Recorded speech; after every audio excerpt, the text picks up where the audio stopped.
아멘. 할렐루야. 우리 하나님께 감사와 찬송과 영광의 박수를 올려드리겠습니다. 감사합니다. 할렐루야. 오늘 우리 예수님께서 십자가에서 돌아가시는 마지막 장면을 우리가 이제 공부하시겠는데, 예수님은 십자가 상에서 7마디의 말씀을 하셨습니다. 그것을 가리켜서 가상치감이다. 십자가 상의 7마디 말씀이다. 이제 그렇게 얘기를 하는데, 이 십자가 상의 7원 말씀은 이 복음서에 여기저기 그 기록이 되어 있는 것입니다. 우리가 십자가상의 실현을 우리가 한번 살펴볼 것 같으면, 처음 첫 마디 말씀은 뭐냐면, 아버지여 저들의 죄를 용서하여 주옵소서, 저들이 하는 것을 모르기 때문입니다. 그러니까는 자기를 십자가에 못 박는 그 원수들을 용서하는 기도를 드리셨다는 얘기예요. 그 다음에 그 두 번째 하신 말씀은 옆에서 그 죽어가는 강도예요. 강도인데, 한 강도는 네가 하나님의 아들이냐, 뛰어내려 봐라. 그래가지고 너도 살고 우리도 살려봐라. 뭐 이렇게 야지를 하는 거예요. 야유를 하고. 그런데 한 강도는 뭐라고 해요? 야, 이놈아, 너는 죽을 죄를 지었으니까 조용해라.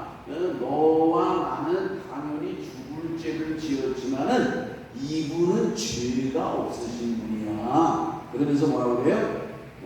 주님, 당신의 나라에 이를 때 다도 좀 데리고 가주세요. 그렇게 부탁을 하는 거예요. 그때 예수님이 뭐라고 해요? 내가 오늘 나와 함께 낙원에 있으리라.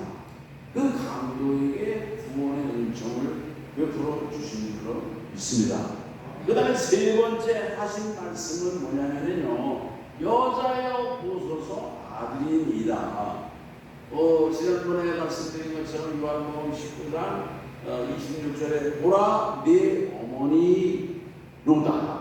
요한에게 그 어머니를 부탁한 그 이제 세 번째 말씀이 있는 것이고, 네 번째 말씀에 이르러서 예수님께서 엘리 엘리 라마 사박다니 라고 하는 말씀을 하셨는데, 그게 뭐냐면 나의 하나님 어찌하여 나를 버리셨나이까.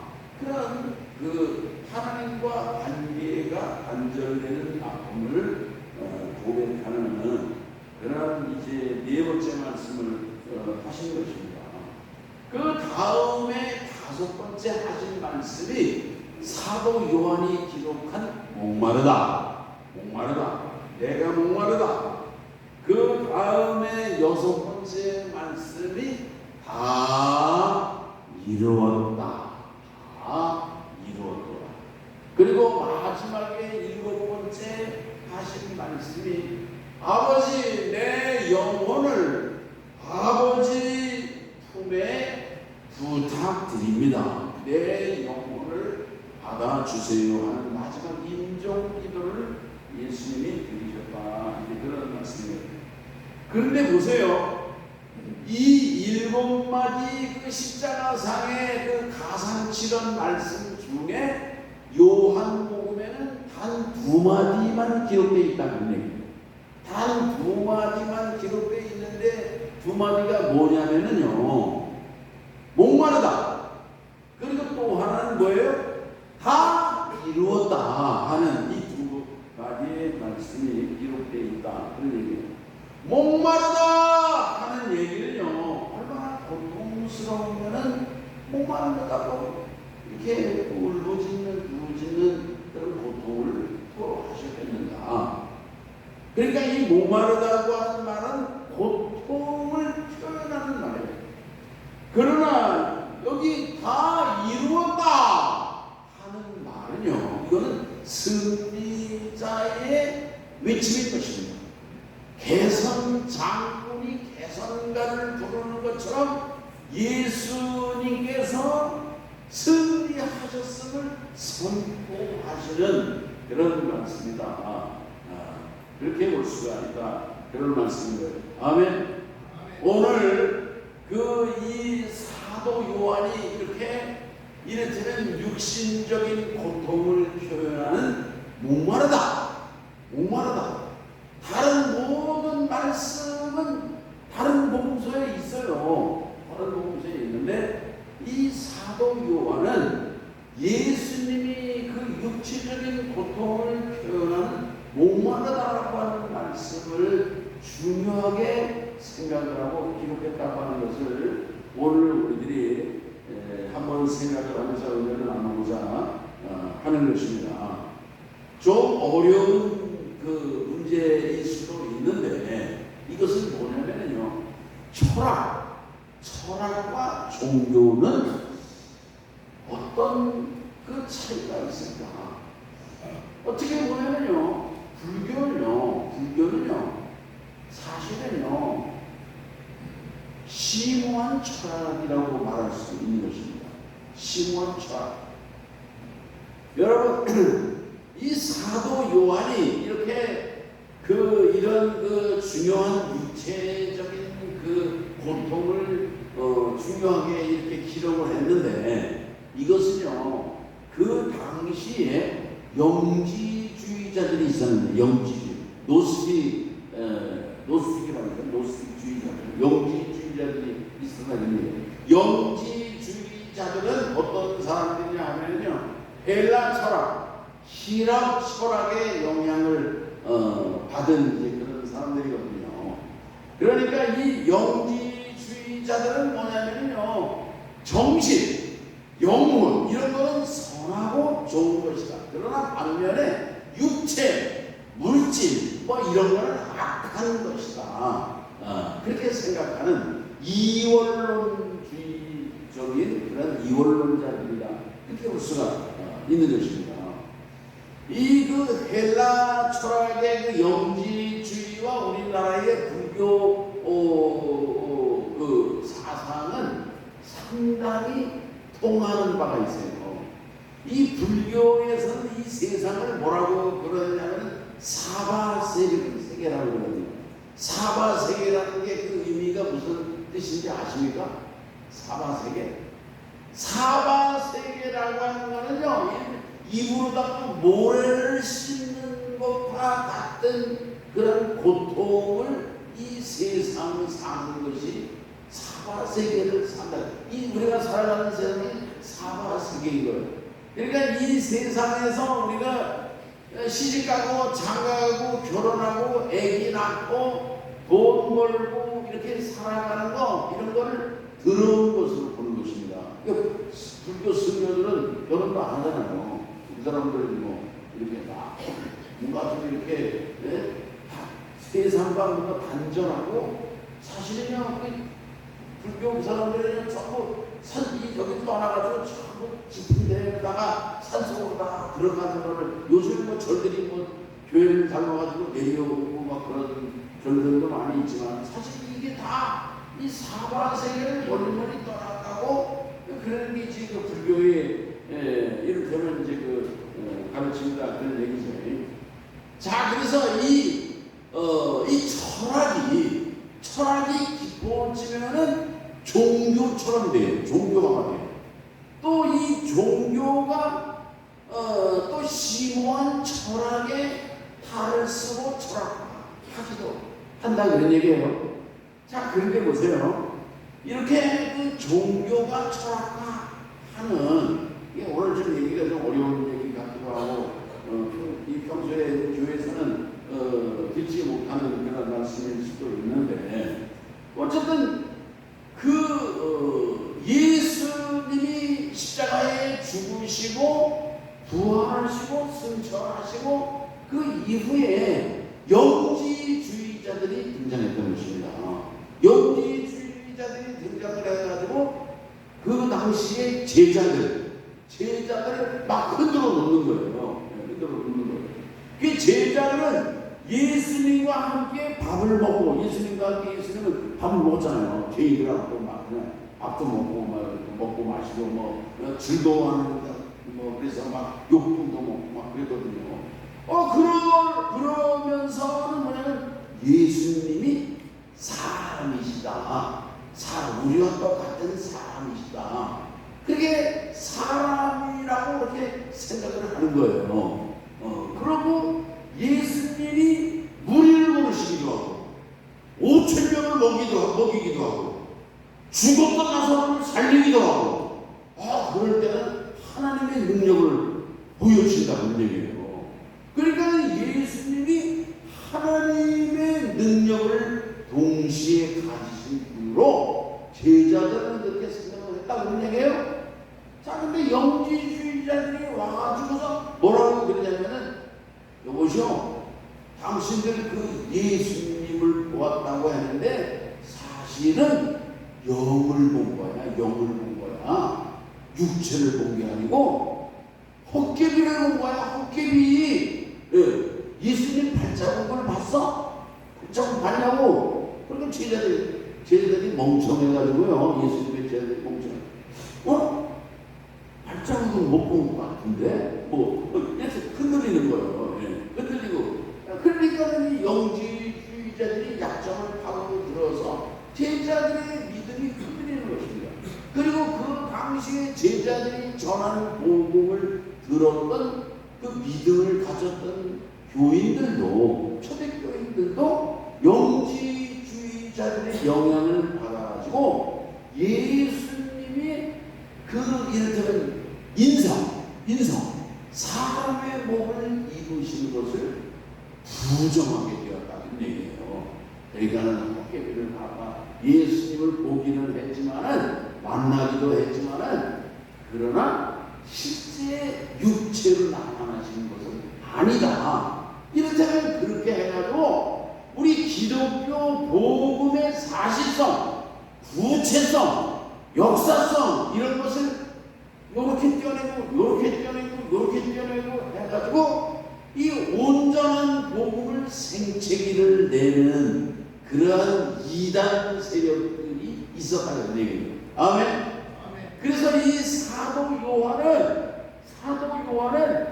다른 사도들 마태라든지 다른 누가라든지 그것은 이제 다루지 않는 그런 문제, 예수님이 하신 목마르다 하신 말씀을 다른 제자들은 다른 복음서 별로 중요한 얘기가 아닌 것 같은데 그냥 그렇지만 사도 요한이 볼 때는 그게 중요한 거예요. 예수님이 사람의 몸을 입으신 인성을 가지신 하나님이라고 하는 것을 보여주는 중요한 증명체가 되는 거라는 얘기예요. 여러분, 영적인 존재가 무슨 목이 마릅니까? 영적인 존재가 무슨 도깨비가 목이 마르냐고요. 갈증을 느끼냐고요. 사람이니까, 육체니까 목이 마르고 배도 고프고 피곤하고 막 쓰러져서 막 졸기도 하고 주무시기도 하고. 예수님이 그랬잖아요. 배에서 막 돌아 떨어져가지고서 막 광풍이라고 제대로 죽게 되는데 예수님은 얼마나 피곤해서 막 주무시는 거예요. 막 그대로 깨우고 우리는 죽게 되는데 그냥 예수님은 그냥 주무시고 하는 거 말이에요. 이럴 수가 있습니까? 그러잖아요. 바람아 파도야 비가 잠잠해라. 바람과 파도가 잠잠한 줄 믿습니다. 이 세상을 만드시고 다스리시는 하나님의 권능과 주권자의 능력을 면모를 예수님이 보여주셨다 그런 말씀이에요. 아멘. 할렐루야. 그래서 오늘 여기 이제 예수님께서 이 영지주의자들에게 조금만 내가 더 드리면 내 이웃을 내 몸과 같이 사랑하라. 참 좋은 말씀이지 않느냐? 참 좋은 말씀이에요. 마음이 가난한 자가 복이 있다. 얼마나 귀한 말씀이냐, 얼마나 좋은 말씀이냐. 그런데 예수님이 갈릴리 바다를 걸어가셨다. 그건 있을 수가 없는 거야. 5,000명을 먹이셨다. 나사로를 살렸다. 그거는 아니야. 영지주의자들은 기독교의 복음을 요렇게 떼어내고 요렇게 떼어내고 떼어내고 나니까는 이 복음의 능력을 그 정말 반쪽짜리 복음으로 만드는 그런 이단 세력으로 강력한 그 적그리스도 세력으로 등장을 했는데, 여기에 이 사도 요한이 요한복음과 요한 서신이죠. 요한 서신이라든지 그런 곳에서 이 적그리스도의 영지주의자들에 대한 강력한 경고를 하는 것입니다. 그래서 요한일서 그 4장 1절 이하에 보면은 예수님이 그 사도 요한이 그런 말씀을 하는 거죠. 영들을 다 믿지 마라. 그 영들이 하나님께 속하였는가를 그 시인하는, 그 예수 그리스도가 사람의 몸을 입으신 육체로 오신 것을 시인하는 그런 영마다 그리스도께 속하였고, 그 사람으로 오신 예수님을 부정하고 부인하는 자들은 그 적그리스도라고 하는 것을 이 사도 요한이 분명히 말씀하니까 그런 말씀인 것입니다. 사랑하는 자들아, 영을 다 믿지 말라. 요한일서 4장이죠.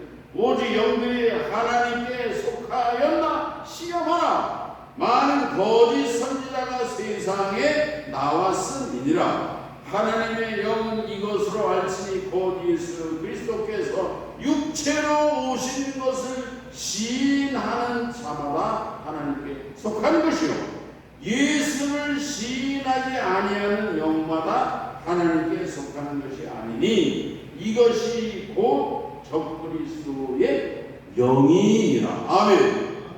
아멘. 그래서 이 사도 요한은 그 정통 복음, 정통 기독교 복음, 올바른 복음을 오늘 우리에게 주셨다는 얘기예요. 그러니까 오늘 우리들이 예배를 드릴 때마다 이 사도신경을 고백하지 않습니까? 이게 사도신경이 무엇입니까? 예? 천지 창조주 하나님을 믿는다는 거예요. 그리고 예수님은 성령으로 잉태되어 마리아를 통해서 이 세상에 오셨다는 거예요. 그리고 빌라도에게 고난을 받아 십자가에 못 박혀 죽으셨어요. 십자가에 못 박혀 죽으셨어요. 장사된 지 사흘 만에 죽은 자 가운데서 살아나셔서 하늘에 오르시어 하나님 우편으로 승천에 올라가셨다. 그런 얘기예요. 그 제자들은 예수님을 3년 동안 따라다녔는데, 예수님과 함께 뭐 밥을 먹고 걸어다니고 전도를 하고 함께 동행하고 그럴 때는요, 예수님이 사람이다. 그 예수님의 인성을 확신했어요. 그런데 예수님이 부활을 하셔서 승천에 올라가셨거든요. 승천에 하늘로 올라가셨다는 거예요. 그러니 그때는 예수님의 그 신성을 이를테면 그 확실히 믿는 그런 그 단계에 이르렀다는 얘기예요. 근데 영지자들은 어떻게 해서든지 또 흔드는 것입니다. 너희가 세상에서 예수님 만났던 예수님은 그게 헛개비를 본 거야. 영을 본 거지. 실제 몸을 가진 분은 아닌 거야. 이래가지고 막 흔들리는 거예요. 그러니까 흔들리는 그런 사범들이라든지 흔들리는 성도들이라든지 그런 사람들의 믿음을 굳게 하기 위해서 사도 요한이 오늘 여기 내가 목마르다, 예수님이 그 탈증을 표현하신 말씀에 대해서 기록을 했다, 그런 말씀인 것입니다. 아멘. 그러니까 바른 신앙은 언제나 그 예수님의 신성과 인성을 인정하고 시인하는 그런 믿음이 바른 믿음인 것입니다. 아멘. 오늘 우리가 이런 흔들리지 않는 바른 믿음 가운데 복음을 증거하시는 우리 성도님들 되시기를 바랍니다. 이 사람이 목마른 갈증, 이렇게 지난 여름 같은 데 얼마나 뜨겁고 폭염에 고생이 많습니까? 그러니까 우리들이 물을 마시지 않으면 살 수가 없어요. 지금은 뭐 이 의술이 많이 좋아졌지만 말이죠. 옛날 그 6.25 전쟁이 끝나고 얼마 있다가 그때 어느 목사님이 맹장염이 걸렸어요. 맹장염. 그래서 맹장염 수술을 받았습니다. 근데 그 맹장염 수술을 받고 간호를 사모님이 하는 거예요. 의사가 그랬어요. 절대로 물을 먹이면 안 됩니다. 물을 주시지 마세요. 갈증이 와도. 그런데 이 맹장염 수술을 받은 그 목사님이 너무너무 옹호하는 거예요. 물을 달라고. 그러니까 사모님은 의사가 물을 주지 말라고 그랬다고, 물 마시면 안 된다고. 그러니까 목사님이 화를 막 때면서 목말라 죽겠는데 뭘 안 주냐. 그래서 막 야단을 치는 거예요. 그래서 사모님이 물을 줬어요. 그래서 어떻게 했는지 아세요? 물을 마시고 얼마 있다가 목사님이 그냥 죽었어요. 이게 참 가슴 아프고 기막힌 얘기죠. 지금은 뭐 의술이 같다라고 이 대처를 잘해서 이런 문제가 없지만요. 오늘 예수님께서 십자가 상에서 얼마나 목이 마르면 내가 목마르다.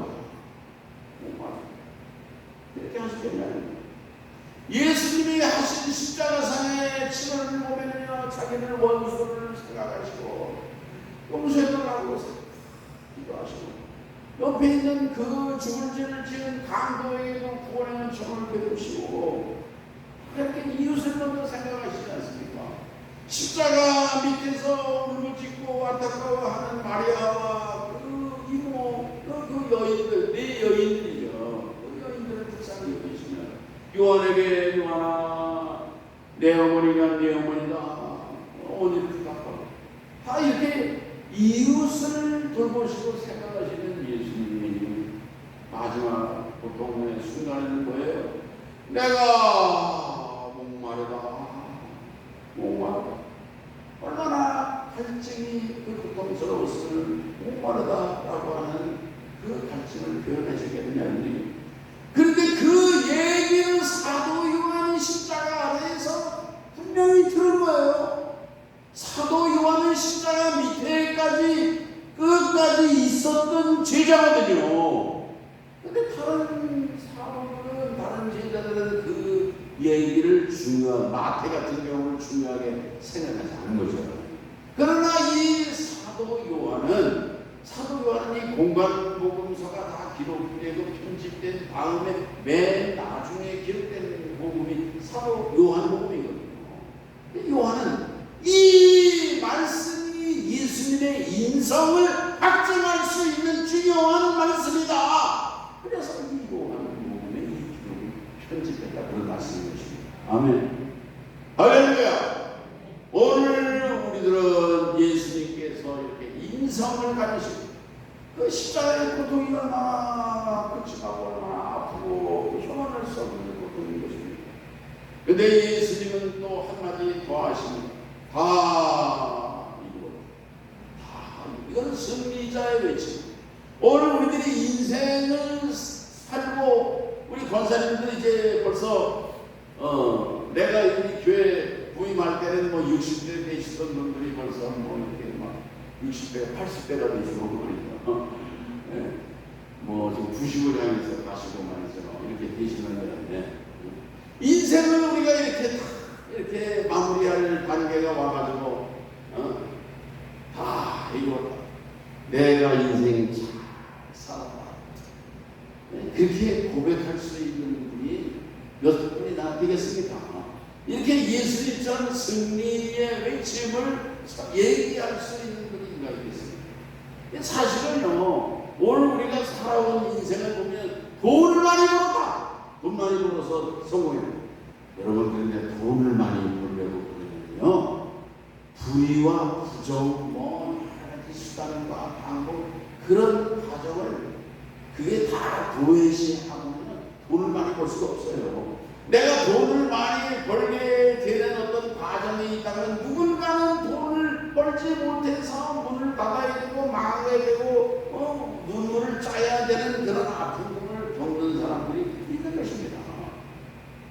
오늘 우리들이 뭔가 성공했다고 하면요, 그 성공한 것 같지만 그러나 진실하지를 못했고 진실을 놓쳤어.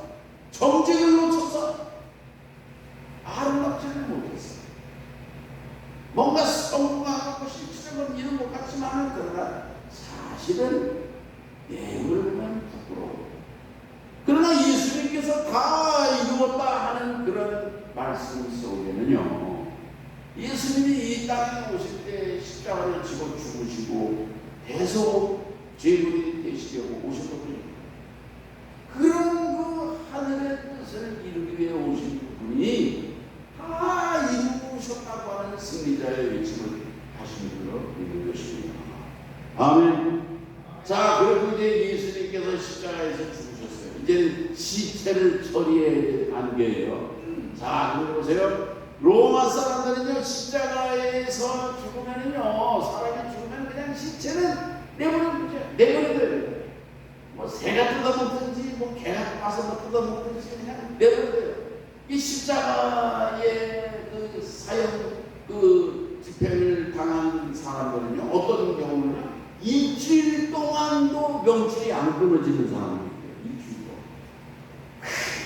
그 일주일 동안 얼마나 고통스럽겠습니까? 얼마나 힘들겠냐고요.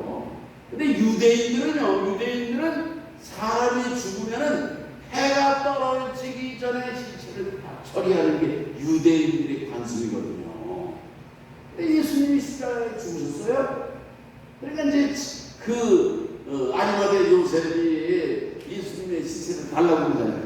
예? 자기 무덤에다가 안장하려고. 그러니까 이제 그런 배려를 해준 것입니다. 근데 그 전에 죽었는지 안 죽었는지 확인을 하지 않습니까? 여기 보면은 십자가의 다른 죄수들 다리를 꺾는 건 뭐냐면 도망가지 못하게 하는 거예요. 근데 예수님도 와서 다리를 꺾으려고 와보는데 이미 벌써 운명을 하셨어요. 죽었어요. 그래가지고 어떻게 해요? 로마 병사가 이미 죽으신 예수님을 창으로다가 옆구리를 찌르니까 옆구리에서 뭐가 나왔어요? 물과 피가 흘러내렸다고 하는 그런 말씀입니다. 근데 예수님은 죽으셔가지고 다리를 꺾을 필요가 없었던 것입니다. 그런데 여기 성경은 뭐라고 말씀을 하는 거예요. 예? 그 다리가 뼈가 꺾이지 아니하고 물과 피를 쏟은 것을 성경이 응하게 하는 것이라고 하는 것을 사도 요한이 중요하게 거기에 기록을 했다 그런 말씀인 것입니다. 아멘. 오늘 우리의 삶도 예수님의 삶이 하나님의 말씀과 예언이 성취되는 삶이었던 것처럼 오늘 우리의 삶도 하나님의 말씀을 오늘 우리의 삶에 적용하고 실천하는 그런 삶을 살아야 될 것이고 오늘 우리의 삶이 정말 하나님의 말씀을 이루어드리는 그런 복된 성도로 살아가시기를 주의 이름으로 축원합니다. 기도하시겠습니다. 하나님 아버지 감사합니다. 오늘 예수님께서 십자가상에서 내가 목마르다 이 사람의 몸을 입으신 예수님께서 고통을 토로하신 그런 분명한 이 하나님이신 예수님이 사람의 몸을 입고 이 세상에 오셔서 속죄제물이 되시고 이제 정말 십자가에서 죽으셔서 우리의 구세주가 되시는 이 놀라운 그런 말씀을 깨닫게 하시니 감사합니다. 예수님이 승리하시고 다 이루시고 그리고 하나님의 말씀을 성취하신 것처럼 오늘 우리들도 정말 하나님의 뜻과 하나님의 말씀을 이루어드리고 그 말씀을 따라서 실천해 살아갈 수 있는 복된 교회와 성도로 살게 하여 주시옵소서. 예수님의 이름으로 기도합니다. 아멘.